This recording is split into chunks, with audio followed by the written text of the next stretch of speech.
The Luminar Empire had controlled the Perseus arm of the galaxy for 10,000 years. They called themselves gods to the primitive aliens they found. Their advanced technology made this lie easy to maintain. When less developed species saw Luminar ships and weapons, they thought they were seeing magic or divine power. Humans were different. As they expanded beyond Earth and their solar system, they built ships that could travel between stars. The UES Defiance was one such ship, not their biggest or most powerful, but a solid warship on a mission to explore new regions of space. Captain Geo Park sat in his command chair on the bridge as the enormous Luminar flagship appeared on their screens. The ship was at least 5 times the size of the Defiance, shaped like a gleaming silver spear with pulsing blue energy lines running its length. First contact protocols, Park ordered calmly. His crew moved with quick efficiency, preparing communication channels while defensive systems quietly came online as a precaution. The main screen flickered. A towering figure appeared, humanoid, but with golden skin that seemed to glow from within and 4 arms adorned with complex symbols. The being wore an elaborate headdress that framed a face with entirely black eyes. "I am Soltar, Divine Emperor of the Luminar Sovereignty," the figure announced in perfect English, which immediately made Park suspicious. "Your vessel has entered the realm of the gods. Kneel before our divine majesty, and we shall bless you with our protection." Lieutenant Doyen, the communications officer, glanced at Park with raised eyebrows. "They've tapped our language databases somehow, Captain." Park nodded slightly. "Run full system security checks," he said quietly before addressing the screen. "This is Captain Geo Park of the United Earth Ship Defiance.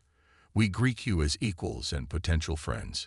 Humanity doesn't recognize gods but respects the sovereignty of all intelligent species." There was silence on the bridge. The golden figure's expression hardened, the glow around its body intensifying. "Equals." The word was spoken with clear disgust. "You are as children playing with sticks compared to our divine technology. We have ruled stars since your ancestors cowered in caves. You will submit or face divine wrath." As the exchange continued, Lieutenant Yona Kim, the sensor officer, was working rapidly at her station. "Captain," she said softly, "I'm detecting something unusual about their shield configuration. It appears to be generating a massive electromagnetic field, but there's a pattern to the modulation. I think there might be gaps in the coverage at specific frequencies." Park kept his face neutral while addressing the alien. "We mean no disrespect, Emperor Soltar, but humanity has encountered many advanced species in our explorations. We seek friendship through mutual respect, not submission." The golden figure's eyes narrowed. "You have one of your planetary rotations to prepare your submission ceremony. After that, we will demonstrate our divine power." The transmission cut abruptly. "Well, that went about as expected," Park said, rising from his chair. "Status report from all stations." Chief Engineer Minjin approached with a datapad. "Their energy readings are off the charts, Captain. The power source appears to be something we've never encountered before." "Can we defend against their weapons?" Park asked. "Unknown," Lieutenant Subin from Tactical responded. "But I've been analyzing their ship design. Despite its size, there are vulnerabilities. Their weapon emplacements follow a predictable pattern that suggests they haven't significantly altered their design philosophy in centuries." Yona spoke up from her station. "Captain, I've identified something else. Their communication signals contain embedded data streams. I think they're scanning us while transmitting. They're gathering intelligence." Park smiled slightly. "Then let's give them something to think about. Begin passive scanning of all frequencies. Record everything about their ship. If they want to know us, we'll get to know them too." Over the next several hours, the crew of the Defiance worked tirelessly. In the ship's science lab, Lieutenant Sunwoo analyzed material compositions while Yona continued her sensor suites. In engineering, Minjin and his team theorized about the Luminar's power systems. "They're broadcasting constantly," Yelena reported during the senior staff meeting. Not just to us, to at least 12 other locations, some kind of network. And there's something else. When I analyze the radiation patterns from their hull, I can detect signs of technology that's been repeatedly modified, but never fundamentally redesigned. Like they're building on the same foundation. Park mused. Exactly, Minjin added excitedly. Their power systems are incredibly advanced, but the distribution grid shows signs of inefficiency. It's as if they're using technology they inherited rather than developed themselves. A species resting on their laurels, Park concluded, using fear and intimidation to maintain power rather than innovation. As the deadline approached, Park ordered the ship to battle readiness. The crew moved with quiet determination, fear present but overshadowed by focus and training. When the massive Luminar vessel began powering up its weapons, Yelena's eyes widened at her console. Captain, I've identified a pattern in their shield modulation. There's a 2-second vulnerability every time they charge their main weapon system. Can we exploit it? Park asked. Possibly, Subin answered from tactical. A precisely timed burst from our main cannon might penetrate during that window. The Luminar ship fired. A brilliant beam of energy lashed out, deliberately missing the Defiance by mere kilometers. A warning shot that still rattled the human vessel with its proximity. The golden figure appeared on screen again. That was but a fraction of our divine power. Your time has ended. Kneel or perish. Park stood tall, facing the screen. We've studied your vessel, Emperor Xoltar. Your technology is impressive but not divine. We've identified weaknesses in your shield configuration and power distribution systems. For the first time, the golden figure's confidence wavered slightly. Impossible. No lesser species has ever. We are not lesser, Park interrupted firmly. Humanity doesn't seek conflict, but we will defend ourselves. We offer friendship between equals, not submission. The Luminar Emperor's face contorted with rage. You will learn the price of blasphemy. As the transmission ended, the massive alien ship began moving into attack position. Ready defense systems, Park ordered calmly. Prepare main cannon for precisely timed burst. Target their primary shield generator. He looked around at his crew, determination in his eyes. The Luminars have played gods for too long. It's time someone showed them they're just another species among the stars. The bridge crew nodded in silent agreement as the Defiance prepared to face the false gods of the Perseus arm. The Luminar flagship unleashed a dazzling barrage against the UEA's Defiance. Beams of golden light erupted from multiple points on the massive alien vessel, cutting brilliant paths through the darkness of space. The display was awesome to behold. Energy weapons that shifted color as they fired, leaving afterimages like solar flares. Braced for impact, Captain Park shouted as the first wave approached. The Defiance shuddered violently as the beam struck. Warning lights flashed across the bridge as systems reported damage. Yet something seemed odd about the attack pattern. They're targeting our sensor arrays and communication systems, Lieutenant Subin noted from tactical, but with less power than their weapons should be capable of delivering. Engineer Minjin's voice came through the intercom. Captain, these energy signatures are strange. The visual component of the weapons is far more elaborate than necessary. It's like they're putting on a light show rather than attempting to disable us efficiently. Another blast rocked the ship. A console exploded near the back of the bridge, sending sparks flying. Ensign Juwu was thrown from his station, but quickly scrambled back to his feet. Shields holding at 64%, Subin reported. They could do much more damage if they concentrated their fire. Park leaned forward in his chair. They're not trying to destroy us. Not yet. This is intimidation. The divine punishment, they threatened. Down in the ship's information center, Lieutenant Commander Taho Kim worked frantically. As the ship's intelligence officer, he had been searching through the database they had received from the Galactic Coalition, a loose alliance of spacefaring species that humanity had joined 3 years earlier. "There's something here," he muttered, scanning through files from a dozen different civilizations. Each report showed a similar pattern. First contact with the Luminars, demands for worship, demonstrations of divine power, and then either submission or destruction. But what caught his eye were the timing patterns. The Luminars never approached species that were too primitive to recognize advanced technology. They always waited until a civilization had achieved spaceflight, but before they had developed certain key defensive technologies. They operated in a sweet spot where their targets were advanced enough to be useful, but not advanced enough to pose a threat. Kim compiled his findings and sent an urgent message to the bridge. Above, another wave of attacks struck the Defiance. Emergency systems activated as a coolant line ruptured on Deck 3. Crew members rushed to contain the damage. "Captain," Communications Officer Doyen called out, "we're receiving another transmission from the Luminar vessel." The view screen flickered to life, showing the golden-skinned Emperor again. His forearms were spread wide in a gesture that seemed almost theatrical. "Your vessel still stands, but only because we allow it," Soltar declared. "This is but a taste of divine retribution. Submit now, and we may show mercy." Park was about to respond when his console beeped with an incoming message from Kim. He quickly scanned the intelligence report, his eyes widening slightly at what he read. Then he looked up at the screen with newfound confidence. "Emperor Soltar," Park began, "your display of power is impressive, but not divine. Our analysis shows your weapon systems are channeling excessive energy into visual effects rather than destructive capability. Quite wasteful, actually." The Emperor's expression froze momentarily.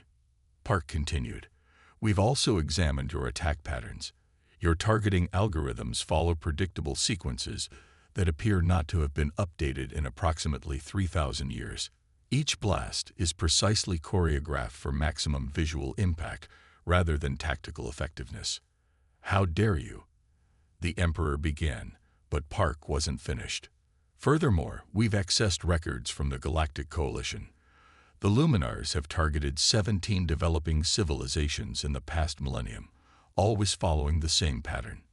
You wait until species develop interstellar travel, but before they advance enough to challenge you.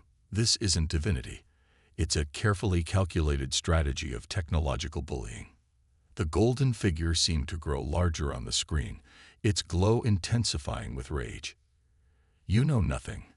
We have guided the development of countless species. Those who recognize our divinity prosper under our blessing." "You mean those who surrender their resources and labor to you prosper," Park corrected calmly. "Your divine blessings are basic technological aid that keeps subjugated worlds dependent on you without allowing them to advance enough to recognize what you really are." Across the Luminar ship, the crew watched in stunned silence. Their Emperor, confronted by a lesser being who spoke with such certainty, such detail about their methods. It was unprecedented. One junior Luminar officer, Enil, whispered to his colleague, "How could they know so much after just one encounter?" His superior hushed him, but the question lingered in many minds. On the Defiance, Kim had arrived on the bridge and quietly handed Park a datapad with additional information. "We offer you a different path," Park said to the increasingly agitated Emperor. "Relations between equals, a peaceful exchange of knowledge and culture. Your civilization clearly achieved greatness once, before you became comfortable in your role as false gods." "Silence," Soltar roared. "You have analyzed nothing. You understand nothing. We are ancient beyond your comprehension." "Ancient, yes," Park agreed. "But your primary reactor design hasn't changed in 6,000 years. Your shield harmonics follow mathematical patterns that haven't been updated since you conquered the Zabelli system. Your civilization has stopped innovating, Emperor. You've been refining the same technologies for millennia while pretending to be divine." The Emperor's four fists clenched simultaneously. "You will regret this blasphemy. Prepare yourselves for annihilation." The transmission cut abruptly. On the Luminar flagship, the Emperor turned to his High Priest, Morith. "How is this possible? How have they learned so much? Morith bowed deeply. Divine One, these humans appear more resourceful than anticipated. They must have advanced sensor capabilities beyond their apparent technological level. Activate the divine annihilation protocols, the Emperor commanded. No trace of this insulting vessel can remain to spread such dangerous ideas. Back on the Defiance, the crew prepared for the real attack they knew was coming. They're charging their main weapon arrays, Subin reported. This won't be for show this time. Park nodded grimly. All personnel to battle stations. Subin, prepare the countermeasures we discussed. Kim approached the captain's chair. Sir, there's something else in the historical data. The Luminars always respond the same way when challenged. A total commitment of resources to overwhelm any resistance. They've never had to adapt their tactics. That predictability might be our only advantage, Park replied. They've relied on intimidation for so long, they've forgotten how to fight an enemy who isn't afraid. The massive Luminar ship began to glow with energy as it prepared to deliver what they truly believed would be divine judgment upon the humans who had dared to see through their millennia-old illusion. The bridge of the UES Defiance hummed with tension as Lieutenant Subin Lee worked furiously at her tactical station. Sweat beaded on her forehead as she analyzed the constant stream of data from their sensors. The massive Luminar vessel loomed on their view screen, powering up weapons that could reduce their ship to atoms. I think I found something, Captain, Subin said, her voice steady despite the pressure. Their shield technology uses an electromagnetic field modulated at very specific frequencies. It's incredibly powerful against energy weapons. But she paused, double-checking her calculations. But what, Lieutenant? Captain Park prompted, leaning forward in his command chair. The way they've configured it, there's a vulnerability to certain types of physical impacts. A solid object moving at the right speed, hitting at precisely the right angle, it would pass through as if the shields weren't even there. Engineer Minjin looked up from his station.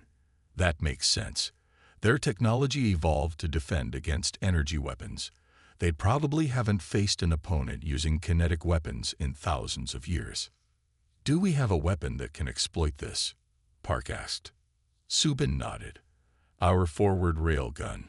It can accelerate a projectile to the exact velocity needed, but we'd have to hit a very specific point on their ship, the primary shield generator housing.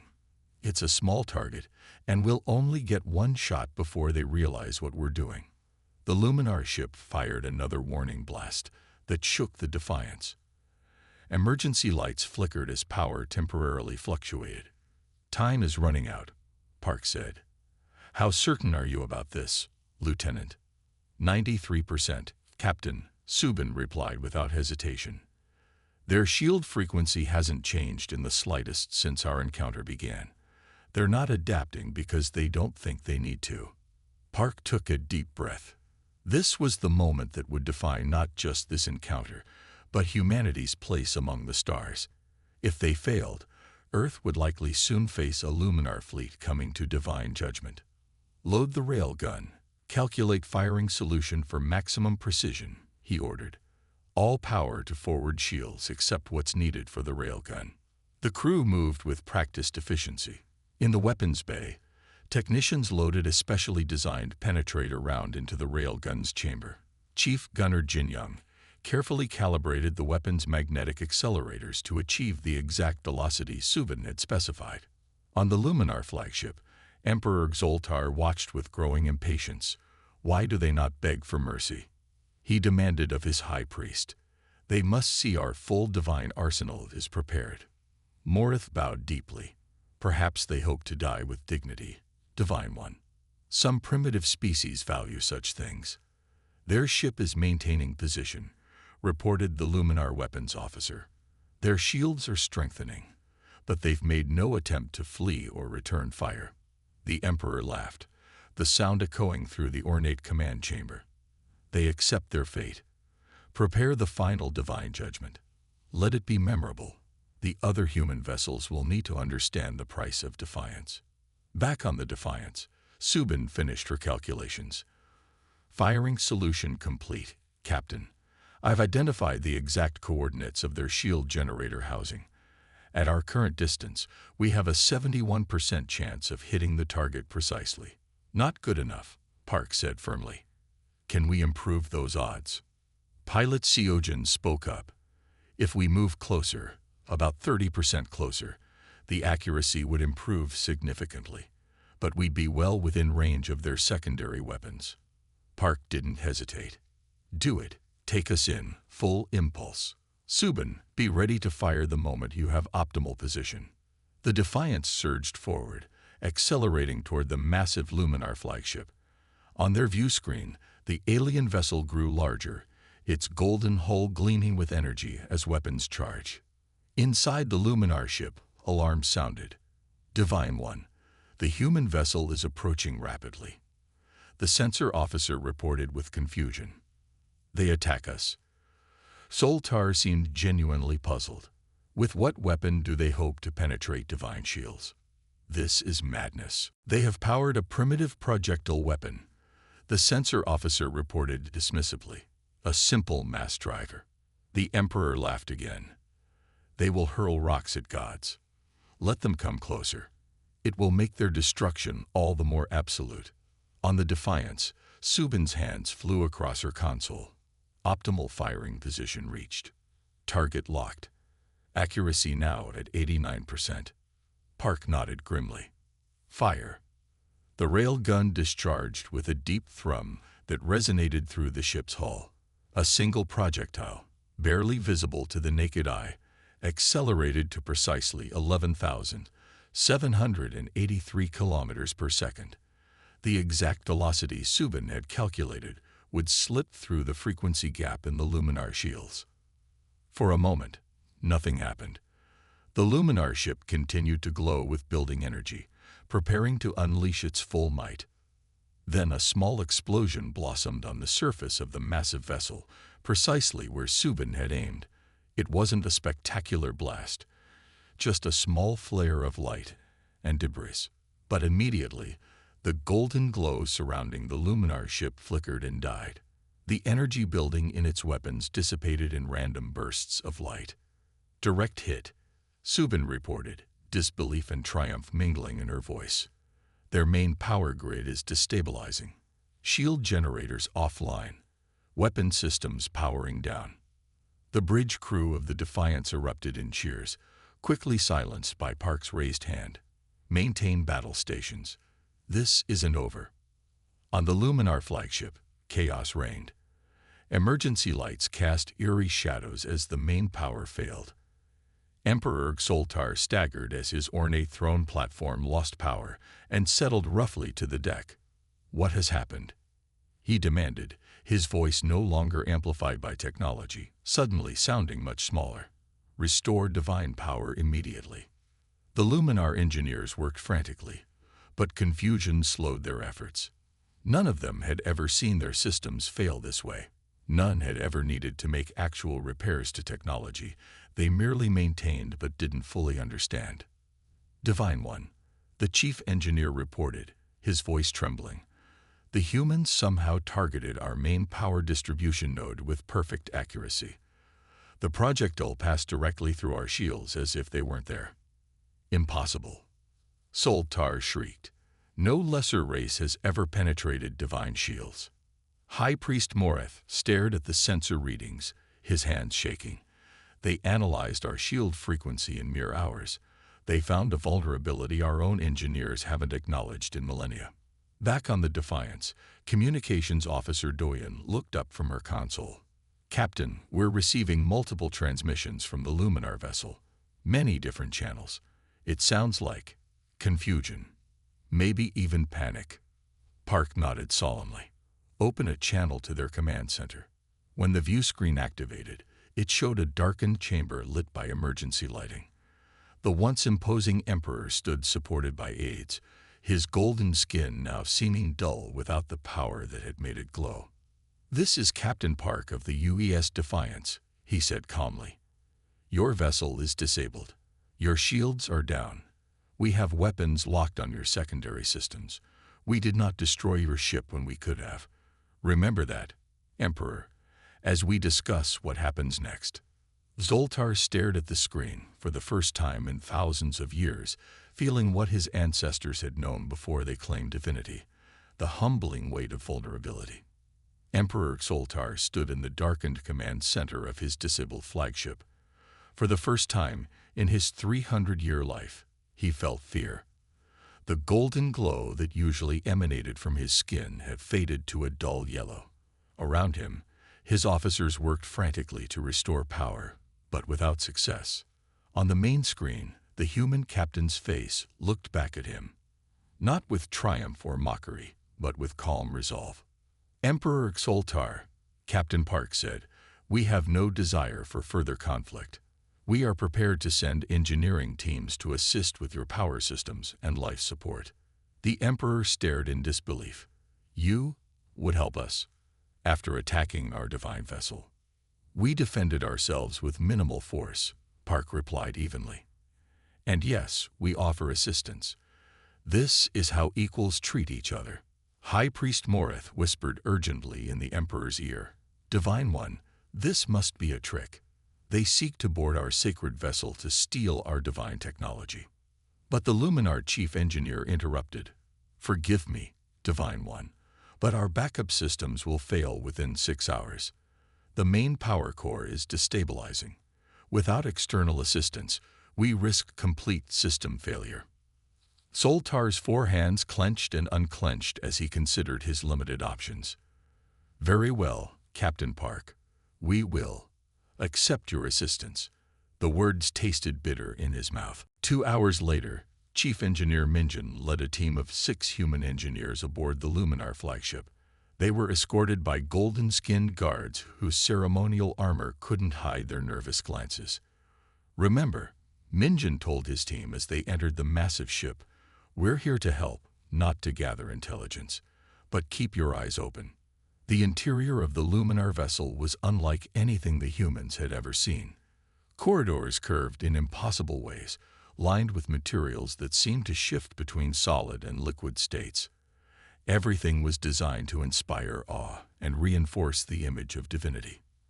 As they approached the main engineering section, Ensenju whispered to Minjin, "Sir, look at the wall panels. The design is inconsistent. Some sections look much older than others." Minjin nodded. The inconsistency became more apparent as they reached the power core. The central chamber housed a massive crystalline structure that pulsed with blue-green energy, but the control systems around it were a patchwork of technologies. Some looked incredibly advanced, while others seemed crude by comparison. The Luminar chief engineer, a being named Kelser, greeted them with barely concealed resentment. "Our divine systems merely require recalibration," he insisted. Minjin studied the damage. "Your main power distribution node was directly hit. We'll need to bypass it and establish a secondary power flow. May I see your system schematics?" Kelser hesitated, then reluctantly accessed a control panel. Holographic diagrams appeared in the air, showing the ship's power systems. As Minjin examined them, his eyes widened slightly. "These designs," he began, "are divine in origin." Kelser finished quickly, beyond mortal comprehension. But Minjin had already recognized elements from other cultures. Power coupling designs similar to those used by the Arcturians, flow regulators that resembled ancient Centauri technology. This wasn't a unified system designed by a single civilization. It was a collection of technologies from multiple sources, cobbled together over millennia. As the human team worked, they discovered more evidence that the Luminars didn't fully understand their own technology. Kelser repeatedly consulted ancient texts when faced with problems, following procedures without understanding the principles behind them. During a break, when they were briefly alone, Ju whispered to Minjin, "Sir, I've noticed something about the Luminars themselves. The golden skin, it's not natural." I got a scan of Kelser when he wasn't looking. They're heavily modified with cybernetics, but the technology doesn't match their ships. It's older, more primitive. Minjin had noticed it too. They've enhanced themselves with technology they inherited, not developed. Meanwhile, In another part of the ship, Emperor Zoltar received a disturbing transmission from the High Command on the Luminar homeworld. "The humans have seen too much," Grand Divine Zoltar declared. "Our scans indicate their engineers are accessing restricted systems. If knowledge of our limitations spreads, other subjugated worlds may rebel. The human vessel must be destroyed, along with our flagship if necessary." Zoltar protested, "But Divine One, their weapon penetrated our shields. If we understood how—" "Silence," Zoltar commanded. "The purity of our divine narrative cannot be compromised. A battle fleet has been dispatched to your location. Ensure the humans remain aboard until it arrives." As the human engineers continued working, they became aware of subtle changes in their Luminar escort's behavior. Guards were doubled, and their movements were restricted to essential areas only. In the Luminar crew quarters, word had spread about what had happened. A young officer named Valen approached his superior, Sub-Commander Lorith. "Is it true?" Valen asked quietly. "Did the humans penetrate our divine shields?" Lorith looked around nervously before responding. "I saw it happen. One projectile, just one, and our main power failed." "But how could they analyze our divine technology so quickly?" Lorith looked troubled. "I've been wondering the same thing. What if our technology isn't as divine as we've been taught?" Similar conversations were happening throughout the ship, especially among younger officers. The carefully maintained illusion of divine power was cracking. The situation grew more complex when several non-Luminar crew members, beings from subjugated worlds who served in lesser roles, overheard these discussions. A Talaxian engineer named Moro, who had served the gods for 20 years, began secretly spreading what he had heard to others of his kind. Back in the engineering section, Minjin's team had restored partial power. As systems came back online, Juwu made another discovery. "Sir," she said quietly to Minjin, "I've detected a subspace transmission from the Luminar homeworld. They've ordered a fleet to intercept us. I think they plan to destroy both ships." Minjin frowned. "We need to alert the captain." But their communications were being monitored. When Minjin tried to contact the Defiance, Kelsor intervened. "All communications must go through proper divine channels," he insisted. Minjin nodded, as if accepting this, but exchanged a meaningful glance with his team. They needed to find another way to warn their ship. On the bridge of the Defiance, Lieutenant Subin was monitoring the Luminar communication frequencies when she noticed something unusual. "Captain," she reported, "I'm detecting multiple Luminar vessels approaching at high speed. They're running with weapons hot." Captain Park's expression hardened. "Recall our engineering team immediately." Communications Officer Doyen shook her head. "They're not responding, sir. And the Luminar ship is now blocking our transmission frequencies.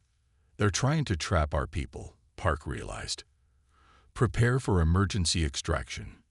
Inside the Luminar flagship, tension was building as different factions began to form. The high priests and senior officers remained loyal to the divine narrative, but many younger officers and non-Luminar crew members were questioning everything they had been taught. As Minjin's team worked to complete the repairs, they were unaware that both their lives and the future of an empire hung in the balance. The truth about the fallen gods was spreading, and the Luminar High Command was determined to bury that truth, along with everyone who had discovered it. On the bridge of the UES Defiance, alarms blared as multiple ships appeared on their sensors. 6 Luminar warships approaching, Lieutenant Subin reported. Formation suggests attack pattern. Time to intercept, 14 minutes. Captain Park's face hardened. They intend to destroy both vessels. Open a direct channel to Emperor Zoltar. No delays, no protocols. When the Emperor's face appeared on screen, Park wasted no time. "Emperor, a battle fleet approaches with orders to destroy both our ships. Your High Command fears the truth we've uncovered." Zoltar's golden features showed genuine shock. "What proof do you offer of this claim?" "We intercepted their transmission," Park said, nodding to Communications Officer Doyen, who sent the decoded message to the Luminar ship. As Skoltar read the orders, his four hands trembled. This cannot be, to sacrifice a divine vessel. They fear change more than they value your lives, Park said firmly. But there is another path. Not subjugation, not destruction, but alliance. Your civilization was truly great once, before you stopped advancing. You can be great again. On the Luminar flagship, chaos erupted. High Priest Morith seized a weapon. This is blasphemy. We must maintain divine order. But Sub-Commander Lorath stepped forward with several younger officers. The humans speak truth. I've seen their technology, simple in some ways, yet they understood our shields and ours. We've made no such breakthroughs in centuries. The bridge split into factions, mostly older officers supporting the divine narrative, younger ones questioning it. Throughout the ship, similar divisions formed as word spread. In engineering, Chief Engineer Minjin sensed the growing tension. We need to get back to our ship, he told his team. But they found their way blocked by Luminar guards. Unexpectedly, the Talaxian engineer Moro approached. Follow me, he whispered. There is another way. As they moved through hidden maintenance passages, Moro explained, many of us from the subjugated worlds have suspected the truth for generations. We were not allowed to question, but we watched and waited. Meanwhile, on the Defiance, tactical options were running out. The Luminar fleet has locked weapons, Subin reported. Time to intercept. 7 minutes. Park made a bold decision. Pilot, move us between the approaching fleet and the flagship.